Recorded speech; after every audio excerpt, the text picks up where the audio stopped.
Thank you for allowing me to come to you with my topic today. And my topic today will be about abuse.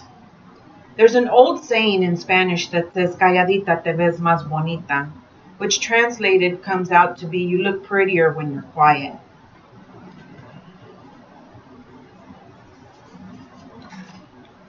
There are 3 points that I would like to cover today in my speech, and that would be on 1, abuse, 2, how to know when someone is being abused, and 3, how we can help. According to safevoices.org, 1 in every 4 women will experience abuse in their lifetime. Look around you. Do you see somebody who you may think that, gee, she's really clumsy, she falls down a lot, or better yet, that's the second time she's used the excuse where she's fallen in the tub and hit her head. How can we help people like this? How can we allow people to be abused, taken advantage of? How can we allow for these things to happen all around us and not do anything about it? That's a question that I've asked myself over and over. Can we help these people? We can. In activebeat.com and in redflag.org, it says that there's 10 ways that we can know if someone is being abused. One of the first points is humiliation. The person can be in public and her boyfriend or girlfriend can snap their fingers and tell them to hurry up. They need to go. The victim can suffer verbal insults by being called stupid or idiot, whether in public or in private. Physical violence. How about slapping, choking, or kicking? Some of those are demonstrated in public. Those are the ones where the abusers don't care about the person at all and whether someone is watching. Their controlling behavior as to not allowing them to wear things that would help the victim's self-esteem, or making sure they're not 5 paces behind them, making sure that they're in front of them. The abuser will show unpredictable mood swings, yelling for no apparent reason. The abuser will find it picking at faults. You can't even spell. You're so illiterate. You're fat. Or you keep eating yogurt when you're trying to lose weight and you haven't lost anything. Alienating friends and family, which that could be the victim is out visiting someone and they're getting a phone call or a text message every 2 minutes. Or not allowing them to go to families to visit, or not allowing them to even speak to their friends anymore. The abuser could place blame. It's your fault that he or she hit her or him. Manipulation, making them feel guilty for him or her being sick and you don't care enough. Or you didn't cook dinner because you don't care. Or you know that makes my stomach hurt. Why do you use that? But lastly, it would be calculated outbursts, temper tantrums in private, slapping in private, screaming or yelling in private. People all around the world face this life-threatening, body-debilitating, and soul-robbing experiences. You may even outright have been brought into the loop without you even knowing. This person is your victim. The victim has probably even confessed to you that they just don't know what to do. Everything seems to be wrong. Everything that I do, he's upset about it, or she's upset about it. No one should have to go through abuse. No one should have to deal with that kind of treatment. I once read an anonymous quote that goes something like this. It says, "The soul dies a slow death." And it's true. When someone is constantly abused or taken advantage of, they slowly but surely begin to stop caring. They know that they're going to get hit, so they just let it happen. They don't care anymore about themselves or anything around them.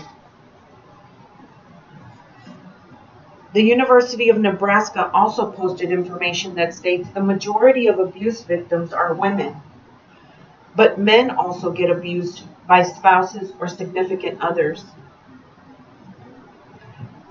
There was a time when no one would even imagine that that would happen to someone, especially to a man.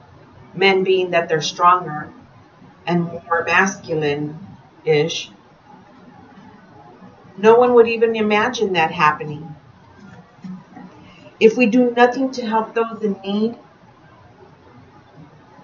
we're allowing these abusers to continue their assault on humanity.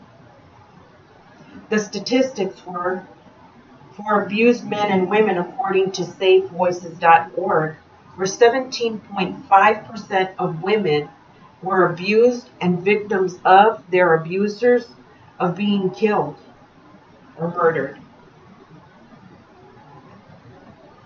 16.4% are men, victims of the same crimes. Those numbers are staggering and nerve-wracking, how close those numbers are.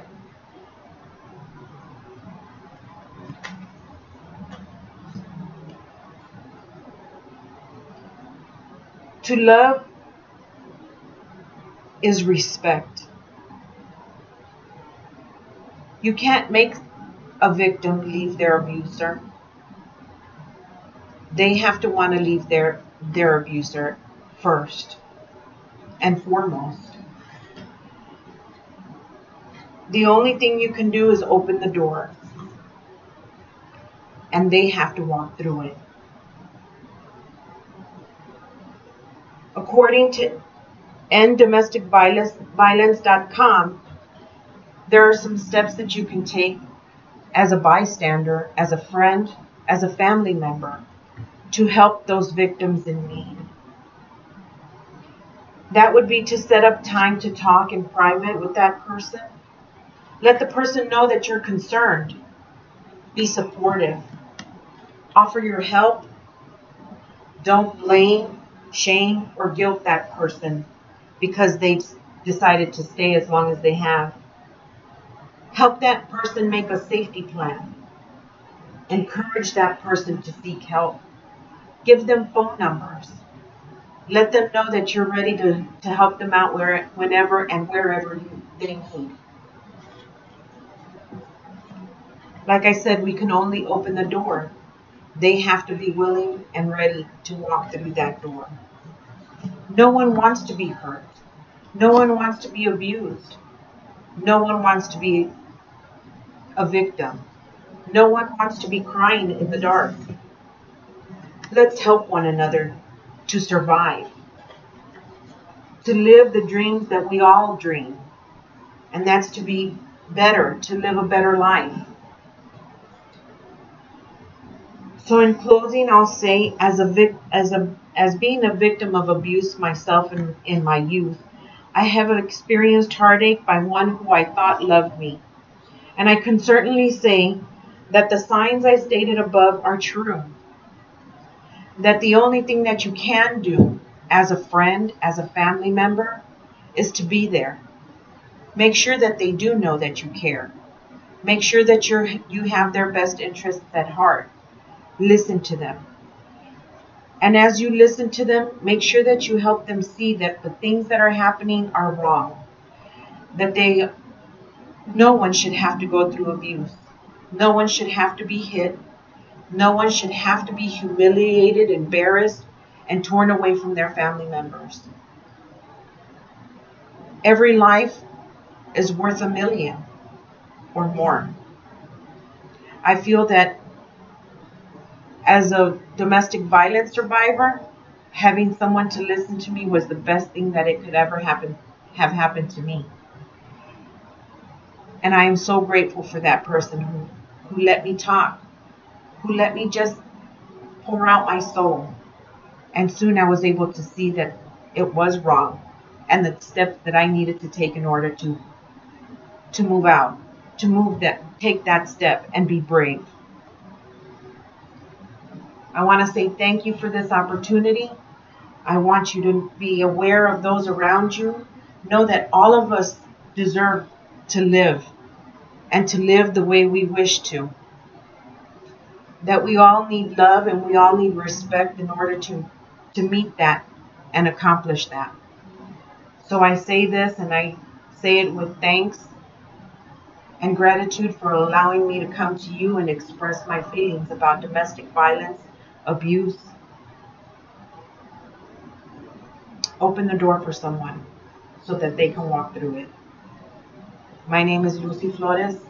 Thank you.